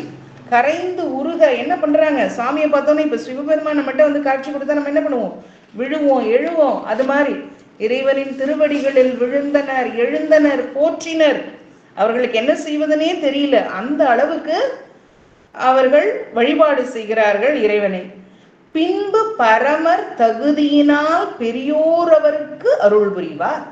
இறைவர் அப்பெருமக்களுக்கு, அவங்கெல்லாம் பெரியோர்னு சொல்லிட்டாங்க, அப்பெருமக்களுக்கு ஏற்ற தகுதி பாட்டால் அவரவர் தகுதிக்கு அவங்கவுங்க வினை தொகுதிக்கு ஏற்ப அருள் செய்வாராய்.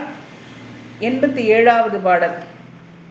இப்ப இந்த 86ம் 87ம் ஒரு முடிவின, அதை சொல்ல மறந்துட்டேன். 86ம் 87ம் ஒரே முடிவின, அதை குறித்து கொள்ளுங்கள். இந்த காட்சியின் கடந்தவுடன் கொன்றை வேணியார் தாமும் பாகம் கொண்ட குல கொடியும் வென்றி நெடுவேல் மைந்தரும் தம் விரை பூங் கமல சேவடி கீழ் விரை பூங் கமல சேவடி கீழ் நின்ற தொண்டர் மனைவியார் நீடு மகனார் தாதியார் என்றும் பிரியாதே இறைஞ்சி இருக்க உடன் கொண்டே ஏகினார்.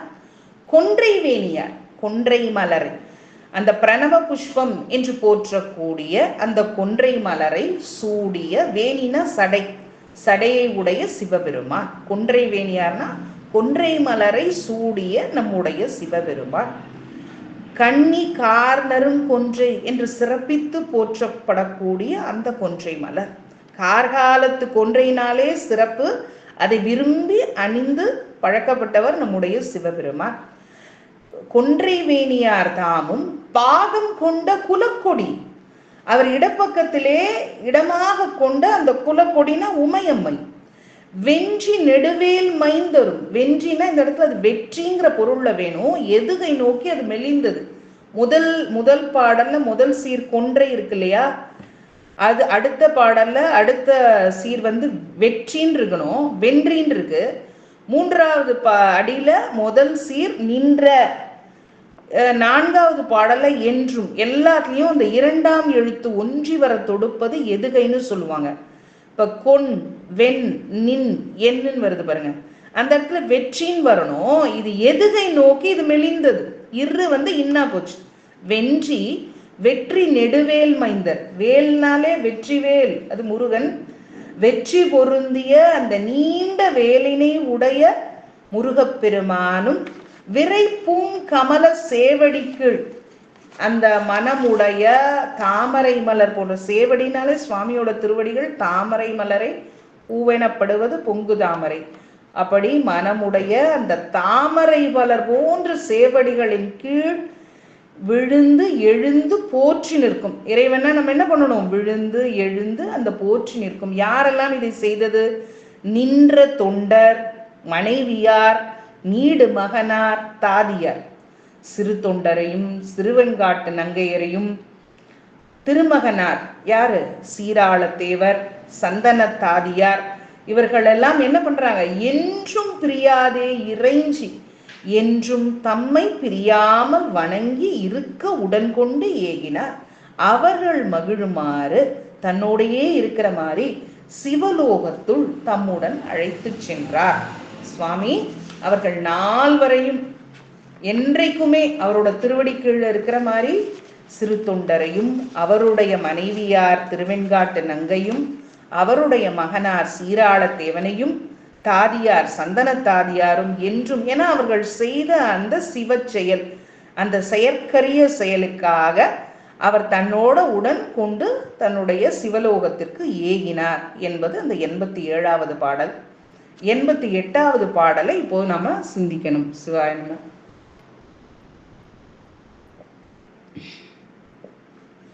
ஆறு முடிமேல் அணிந்தவருக்கு அடியார் என்று கரி அமுதா, ஊரிலாத தனிப்புதல்வன் தன்னை அறிந்து அங்கு அமுதூட்ட, பேறு பெற்றார் சேவடிகள் தலைமேல் கொண்டு பிற உயிர்கள் வேறு களறிச்சறிவார்தம் பெருமை தொழுது விளம்புவோம். இதுல அடுத்த நாயனார் களறிச்சறிவாரை பத்தி சொல்ல வேண்டும். அதையும் சொல்லி அதுக்கு முன்னாடி இவருடைய சிறப்பை சொல்லி இங்க முடிக்கிறார். ஆறு முடிமேல் அணிந்தவருக்கு, ஆறுனா கங்கையாறு, அந்த கங்கையாற்றை சடையிலே ஏந்திய நம்முடைய இறைவன் சிவபெருமான். அந்த ஆறு எப்படி தன்னுடைய வலிமை தோன்ற வரக்கூடிய அந்த ஆற்றை சுவாமி அருமையா அடக்கி தன்னுடைய தலைமேலே சூடியிருப்பார். அப்படிப்பட்ட ஒரு கருணை, இது எல்லாமே கருணை செயல்தான். அப்படியே விட்டுட்டா இந்த ஆறு நம்ம உலகத்தையே அழித்து விடும் அல்லவா. அதனாலதான் சுவாமி அதோட ஆற்றலை அடக்கி அளவுபடுத்தி எவ்வளவு நமக்கு தேவையோ அந்த அளவுக்கு நீரை செலுத்தக்கூடிய தன்மை, அது அந்த பெரும் கருணை செயல். அந்த ஆறை குறிக்கும் பொழுது அது கருணை செயல்னு நமக்கு மனசுக்குள்ள உணரணும். அப்படி ஆறு முடிமேல் அணிந்தவருக்கு அடியார், அவர்களுடைய அடியார் என்று கரி அமுதா, அடியவர் என்று கரி அமுதாக தம் களங்கமற்ற சிறந்த மகனாரை, ஒரு மகன் தனி புதல்வன் அவனை, இப்ப 2-3 மகன் இருந்தா கூட சரி, ஒருத்தன் போயிட்டா பரவாயில்ல, இன்னொருத்தன் இருக்கான் அப்படி ஊட்ட முடியாது, அப்படி உலகியல்ல இருந்தா சொல்றேன். ஆனா இங்க எப்படிப்பட்டவன்? தன் குலத்திற்கு ஒரே புதல்வன், தனி புதல்வன். ஆனால் கேட்டது ஒரு அடியார். யாருக்கு அடியார்? ஆறு முடிமேல் அணிந்தவருக்கு அடியார். அவர் கரியமுதாக கேட்டார். யாரை கேட்டார் கரியமுதாக? ஊரில்லாத தனி புதல்வன், அந்த எந்த ஒரு களங்கமும் இல்லாத தன்னுடைய சிறந்த மகனை அறிந்து அங்கே அமுதூட்ட பேறு பெற்றார். யார் பேறு பெற்றார்? சிறுத்தொண்டர் பேறு பெற்றார். சிறுத்தொண்டரின் மனைவியார் திருவெண்காட்டு நங்கை பேறு பெற்றார். அந்த அறியப்பட்ட மகன் அவனும் சீராளத்தேவன், அவனும் பேறு பெற்றான்.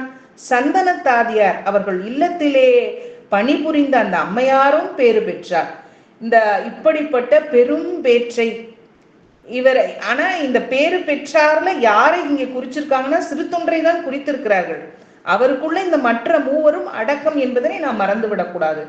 இப்பெரும் பேரை பெற்றவரான சிறுத்தொண்ட நாயனார்தம் திருவடிகளை தலைமேல் கொண்டு என் தலையின் மீது தாங்கி கொண்டு அப்படின்னு நம்ம தெய்வ சேக்கிழார் சொல்லி, இப்போ அடுத்த அடியாரை பத்தி அடுத்து சொல்ல போற இந்த புராணம் நிறைவுறுகிறது. எப்போ ஒரு புராணம் நிறைவுறுகிறதோ அந்த கடைசி ஈற்றுப்பாட்டுல அடுத்த புராணத்திற்கான அந்த அடியாரையும் ஒரு ஒன்றை அடியில அவர் விளக்கி சொல்லிடுவார். அந்த பாணியில இங்க சிறுத்தொண்ட நாயனார் புராணத்திற்கு அடுத்து வருவது களரிச்சறிவார் தம் பெருமை. அதையும் இங்க குறிப்பா காட்டுறாரு. பிற உயிர்கள் வேறு களரிற்று அறிவார்தம். அந்த சொல்லே சொல்வதற்கு கொஞ்சம் அந்த ப்ரொனன்சியேஷன் சொல்லுவாங்க இல்லையா, உடனே வந்துடாது. அந்த சொல்ல திரும்ப திரும்ப சொன்னாதான் வரும்.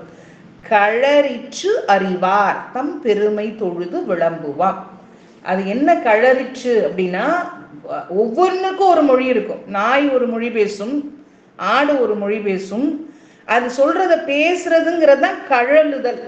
இந்த பெருமாள் இந்த களரிச்சறிவாருக்கு என்ன பெருமைனா, அந்த நாய் பேசுற மொழியும், அந்த ஆடு கழலுவதும், ஒரு மான் கழலுவதும், ஒரு பறவைகள் பேசுவதும் எல்லாம் அவருக்கு தெரியுமா. எல்லா மொழியுமே அவருக்கு புரியுமாம், தெரியுமா. அப்படிப்பட்ட களரிச்சறிவார் என்ற பெயரை பெற்ற நாயனாரின் பெருமையை கூறுவாம் அப்படின்னு சொல்லி முடிக்கிறார். அதான் கழலுதல். எல்லாம் வெவ்வேறாக பேசும் மொழிகளை எல்லாம் அறியும் தன்மையினால். இப்ப நமக்கு தமிழே ஒழுங்கா தெரியுதானா அது அதை விட ரொம்ப மோசம். நமக்கு தமிழ் மொழி தெரியும். சில பேர் கேட்பாங்கல்ல, ஒரு வேலைக்கெல்லாம் சேரணும்னா உங்களுக்கு என்னென்ன மொழி தெரியும்? தமிழ் தெரியும், ஆங்கிலம் தெரியும் அப்படின்னு போடுவாங்க. சில பேர் எனக்கு ஹிந்தி தெரியும், சில பேர் சான்ஸ்கிரிட் தெரியும், சில பேர் பிரெஞ்சு படிச்சிருப்பாங்க, சில பேர் இன்னும் கொஞ்சம் போய் ஜாப்பனீஸ் படிச்சிருப்பாங்க, இல்லை சமஸ்கிருதம் தெரியும் அப்படிலாம் சொல்லுவாங்க. எந்த மொழியும் செம்மையாக எவ்வளவு மொழி தெரியுதா அப்படின்னா அது கேள்விக்குரியது. இங்கே தொட்டு இங்கே கொஞ்சம் அறகுறை அங்கே அறகுறை இப்படி இப்படி பாதி பாதியா அடியேன் என்னை வைத்து சொல்லிக் கொள்கிறேன். ஏன்னா இணையத்தில் இருக்கவங்க நிறைய பேர் நிறைய கற்றுக்கொண்டிருக்கலாம். அடியேன் பொதுவாக சொல்கிறேன். அப்போ எந்த மொழியும் நமக்கு செம்மையா தெரியும். இந்த களரிச்சறிவாருக்கு என்னன்னா, மொழின்றதோடு மட்டுமல்லாமல் அந்த உயிரினங்கள், சகல உயிரினங்களும் என்ன கழலுகின்றன, என்ன பேசுகிறது, அந்த மொழிகளை எல்லாம். இப்போ ஒரு குயில் கூக்கு அப்படி கூவுச்சுன்னா நமக்கு அது குயில் கூவுகிறதுங்கிற அளவுக்கு மட்டும்தான் தெரியும். அந்த குயில் எனக்கு இப்போ பசிக்குது அப்படின்னு சொல்றது அவருக்கு அந்த மொழி புரியுமா. அதே மாதிரி இப்போ ஒரு பூனை கத்தும் போது மியா, அவ்வளவுதான் நமக்கு தெரியும். அந்த பூனை மியான்னு சொல்லிச்சு, அப்படி நாய் குறைத்தது, அந்த அளவுக்கு தான் நமக்கு தெரியும். ஆனா இந்த களரிச்சறிவாருக்கு அந்த ஒவ்வொரு உயிரும் என்ன கழலுகிறது, கழலுதல் அப்படின்னா பேசுதல், அதோட லாங்குவேஜே அவருக்கு தெரியுமா. அப்படிப்பட்ட நாயனாரோட சிறப்பை இனி விளம்புவான் அப்படின்னு சொல்லி மிக அருமையாக தெய்வ சேக்கிழார் இந்த இடத்துல இதை முடிக்கிறார். எந்த இத சிறுத்தொண்ட நாயனார் புராணத்தை முடித்து கொண்டு அடுத்த புராணமான களரிச்சறிவாருக்கு செல்கிறார் என்று சொல்லி இதுவரைக்கும் செம்மையாக இறைவன் திருவருளால எந்த அளவுக்கு சிந்தித்தோம் என்றால், அடியேனை பொறுத்தவரை எனக்கு தெரிந்த அளவிலே செம்மையாக. ஏன்னா இதுதான் விளக்கம், இவ்வளவுதான் விளக்கம் என்று கட்டாயம் சொல்லிவிட முடியாது.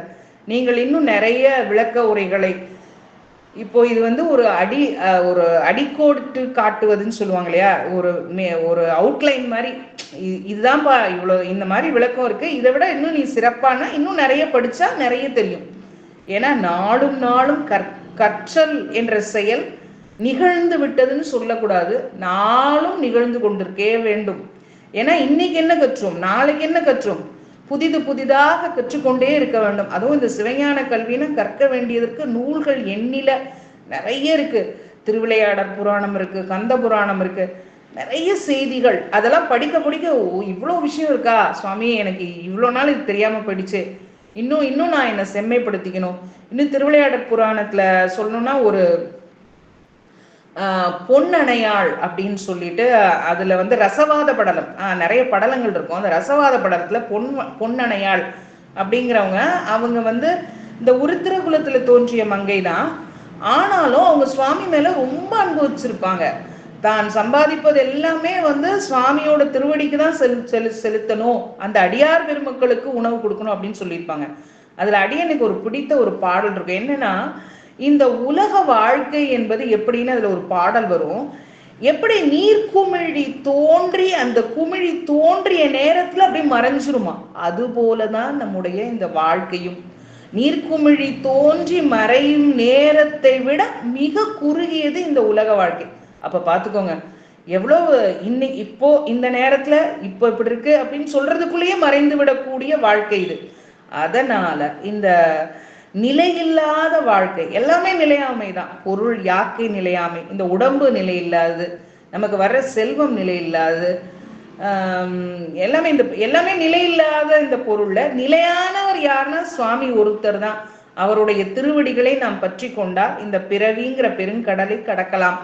இந்த மாதிரி நாயன்மார்களுடைய புராணங்களை நாளும் நாம் கேட்டுக்கொண்டு சிந்தித்து கொண்டு இருந்தால், இந்த சிவ சிந்தனையிலேயே இருந்தால், எஞ்ஞான்றும் நம்ம இந்த சிவனடியே சிந்தித்து கொண்டு சிவநாமத்தை சொல்லி கொண்டிருந்தோம் என்றால் நாம் பெற்ற இந்த பிறவியினுடைய பயனை கட்டாயம் அடைவோம் என்று சொல்லி அருமையாக வாய்ப்பு தந்த இந்த பிரேமா அம்மாவுக்கு, இதுவரைக்கும் இந்த 10 பதிவுகள்ல என்னோடு பயணம் செய்து வந்த அத்தனை மெய்யடியார்களுக்கும் அந்த திருவடியார்களுக்கும் இந்த இணைய வாயிலாக இந்த இணைந்து கொண்டிருக்கும் அத்தனை அடியார்களுடைய திருவடிகளை போற்றி மகிழ்கிறேன்.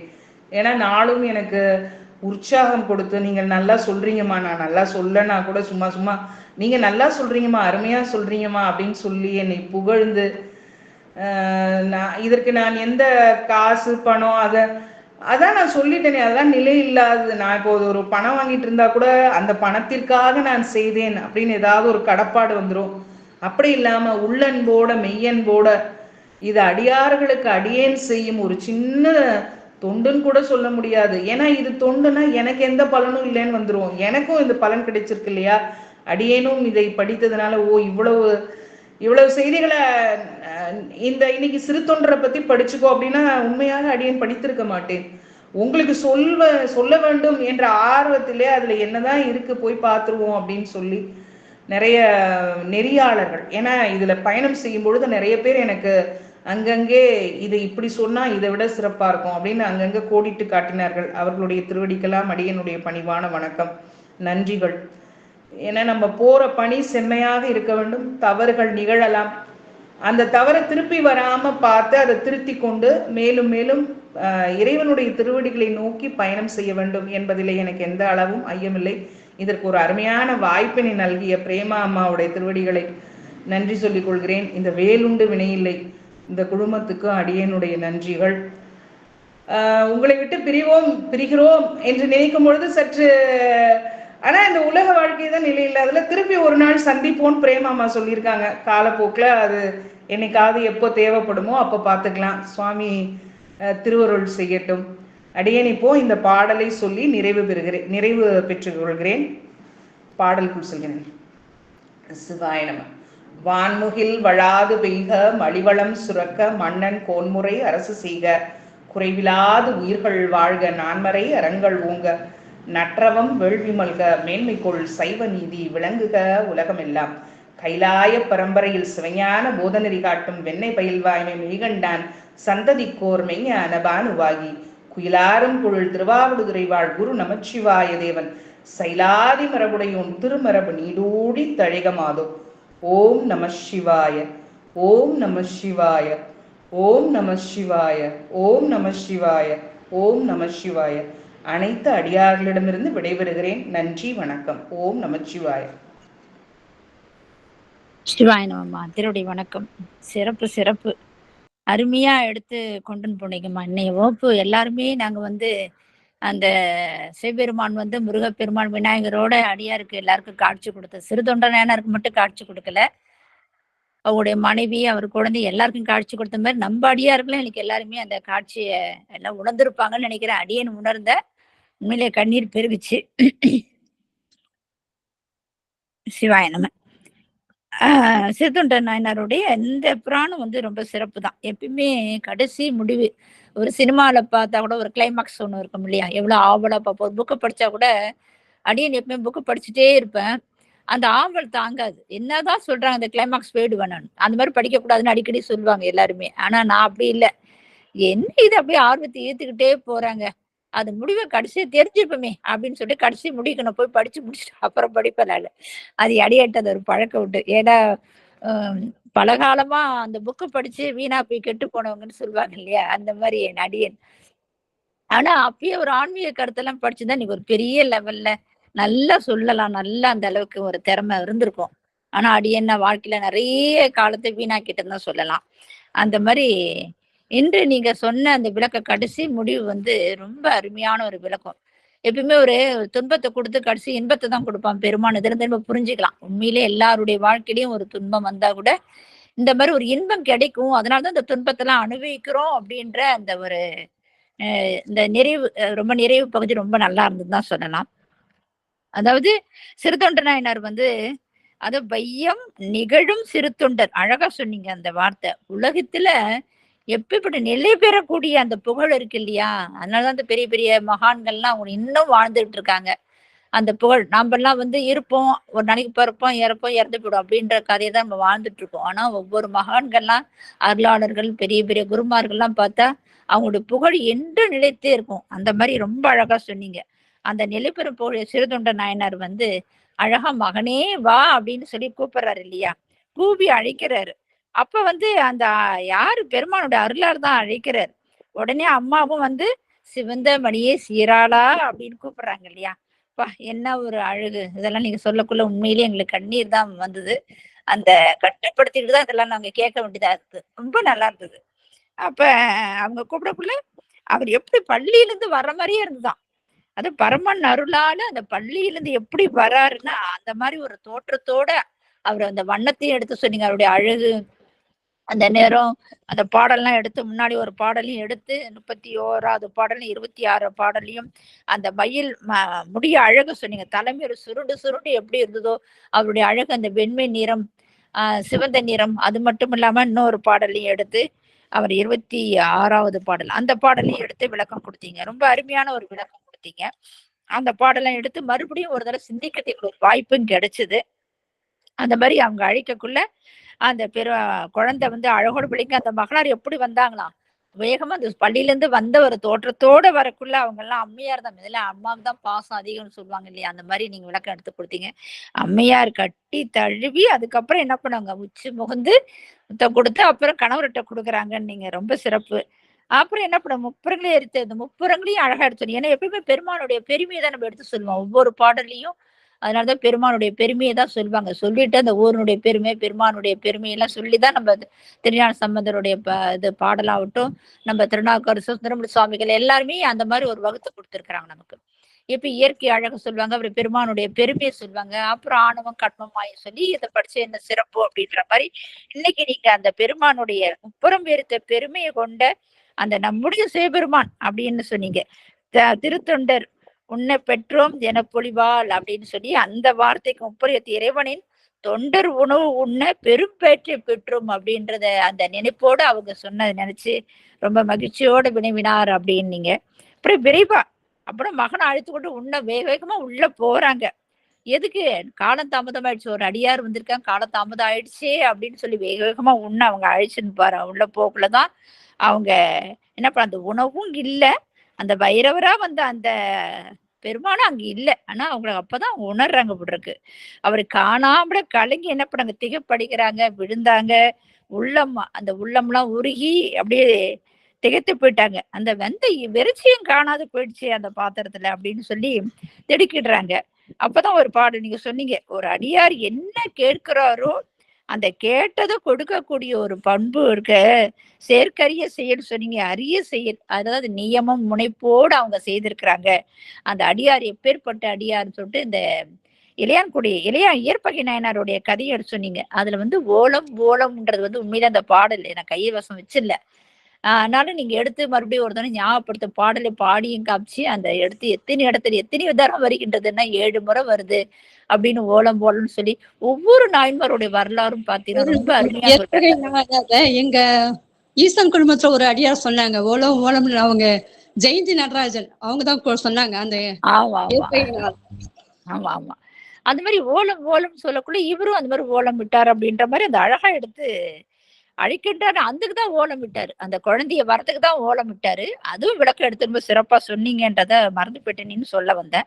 அந்த மாதிரி அவரு காணாத அந்த இறைச்சியும் காணாத போயிடுச்சு, பெருமானும் காணாத போயிட்டாரு.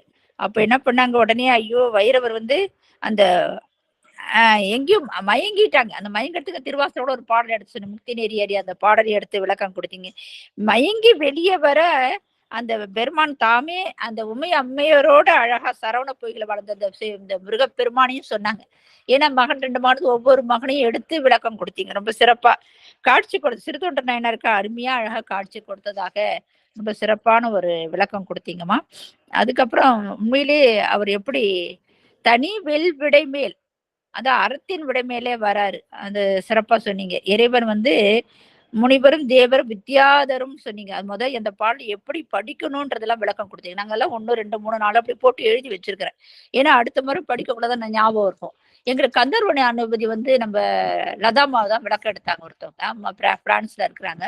அவங்க எப்படி பாடம் எடுக்கணும், எதுல இருந்து ஆரம்பிக்கணும் அப்படின்னு சொல்லுவாங்க அவங்க. அதே மாதிரி நீங்களும் சொல்லியிருக்கீங்க. இந்த ஒரு நேரத்துல இந்த புக்கு மறுபடியும் நம்ம எடுத்து படிச்சோம்னா இந்த 1 81 82 83 இந்த பாடல சேர்த்துதான் பொருள் கொள்ளணும் அப்படின்னு நீங்க சொல்லக்கூடாதான். 86 87 சேர்த்து பொருள் கொள்ளணும் அப்படின்றதான் நாங்க விளக்கம் எழுதி வச்சிருப்போம். ஏன்னா இப்ப இல்லைன்னா 100 நேரத்தை யாருக்காவது உபயோகப்படும் இல்லையா அப்படின்னு எழுதி புக்கு பூரா கிறுக்கிதான் வச்சிருப்போம். அந்த மாதிரி இன்னைக்கு நீங்க அழகா விளக்கம் சொன்னீங்க. முனிவர் அமர விஞ்சையர்கள் முதலாயுள்ளோர் போட்டு சிப்ப அப்படின்னீங்க. அந்த முனிவரும் தேவரும் வித்யாத முதல்ல எல்லாமே துதி செய்ய அந்த என்ன சொல்றது அந்த பெருமான் எப்படி காட்சி கொடுக்கிறாரோ அறத்தின் வழியாக அப்படியே அந்த சந்திரனை சூடிய அவர் சடமுடியோட அந்த காட்சி ரொம்ப அப்படியே சிவபெருமான் எப்படி இருப்பார் என்ற அந்த காட்சியை நமக்கு எல்லாத்தையும் அப்படியே கண்முனை கொண்டு வந்துட்டீங்க. அந்த மாதிரி பரந்த கருணையுடைய அந்த பெருமான் நமக்கு காட்சி கொடுத்ததா எடுத்து விளக்கம் கொடுத்தீங்கம்மா. அடுத்தது அந்த அவர் எப்படின்னா நம்ம சிறுதொண்டரைனர்னா நான் இப்பயும் சொன்னீங்க ஒரு மனைவி எப்படி ஒரு உண்மைதான். அதெல்லாம் விலைக்கு ஏற்பதான் நம்ம கணவன் மனைவி எல்லாம் அமையும். அடிக்கடி எல்லாருக்கும் சொல்லக்கூடிய ஒரு விஷயம் தான் அது. ஆனாலும் நமக்கு ஏதாவது ஒரு குறை இருந்தோ ஒரு குறையுள்ள குழந்தை பிறந்தா கூட நிறைய அடியா இருக்குல்ல குறையுள்ள குழந்தைங்களாம் பிறக்குள்ள அவங்களோட வினைப்பையினாதான் இருக்கும். நான் உணர மாட்டாங்க. என்னவோ பெருமா நமக்கு சாபம் கொடுத்துட்டாரு அதனாலதான் அந்த குழந்தை பிறந்திருக்குன்னு தன்னைதான் அடுத்தவங்க தான் நம்ம சாதுறோம். நம்ம நொந்துக்க மாட்டோம். உண்மையில அழகா எடுத்து கொடுத்து வினைக்கு ஏற்பதான் கணவன் மனைவி அமையும். எல்லாமே நமக்கு வாழ்க்கையை அதாவது பொருளாகட்டும் குழந்தையாகட்டும் மகனாகட்டும் எல்லாம் நம்ம பிறப்புல இப்ப அனுபவிக்கிறது எல்லாம் வினைப்பையின் மூலமாக தான் ஒவ்வொரு குடும்பத்திலும் நம்ம பிறப்போன்றத அந்த கருத்தை ரொம்ப சிறப்பா சொன்னீங்க. அப்புறம் அந்த காட்சி ரொம்ப சிறப்பான ஒரு காட்சி. எப்படி அவங்க அந்த காட்சி வயமா எப்படி இருந்தாங்களாம் அப்படியே எலும்பும் உள்ளமும் கரைந்து உருக விழுந்தார்கள் எழுந்தார்கள் துதித்தார்கள் என்று சொல்லி அதெல்லாம் அப்படியே காட்சி கொடுத்தீங்க. உண்மையிலேயே நம்ம ஒன்னும் அந்த திருவியாருக்கு போனோம்னா அந்த அப்பர் கைலாய காட்சி பார்க்கக்குள்ளேயே அது அப்படியே நம்ம மெய்யென்றுதான் நம்ம உருகி அது வழிபாடு பண்ணுவோம். அந்த மாதிரி ஒவ்வொன்றும் விநாயகர் வருவாரு, சண்டீஸ்வரர், அம்பாள் வருவாங்க. அப்புறம் கையில காட்சியே கொடுக்குற மாதிரி அப்பர் சுவாமிக்கு வரக்குள்ளேயே நாமளும் அந்த காட்சியை கணக்குள்ள நம்ம கண்ணீர் பெருகும். அந்த பாட்டும் அந்த அந்த ஒளியும் பார்க்கக்கூடிய அந்த பரந்த வெளியில அவ்வளவு அழகாக அந்த காட்சி கொடுக்கல நம்ம என்ன பண்ணுவோம் அப்படி மெய்மறந்து அந்த காட்சியை கண்குளிர பார்த்து உருகுவோம். உருகிதான் அந்த வழிபாடு செய்வோம். அந்த மாதிரி அவங்கெல்லாம் செய்தாருன்றீங்க. அந்த அவர்களுக்கெல்லாம் அந்த அருள் செய்வாரா அந்த காட்சி கொடுத்ததை விளக்கம் எடுத்து சிறப்பா சொன்னீங்கம்மா. அடுத்த பாட்டில் கொன்றை வேணியார் அந்த பெருமாள் எப்படி இருக்காருன்னா பிரணவ புஷ்பம்னு சொன்னீங்க. நல்ல அந்த விளக்கம். ஒருவேளை கொன்றை மனதான் சொல்லுவோம். ஆனா பிரணவ புஷ்பம்னு சொன்னீங்க. அந்த பெருமாள் சூடி இருக்கிறான். அந்த இமைப்பாகத்தோட அம்மையாரோட அழகா காட்சி கொடுத்திருக்காரு.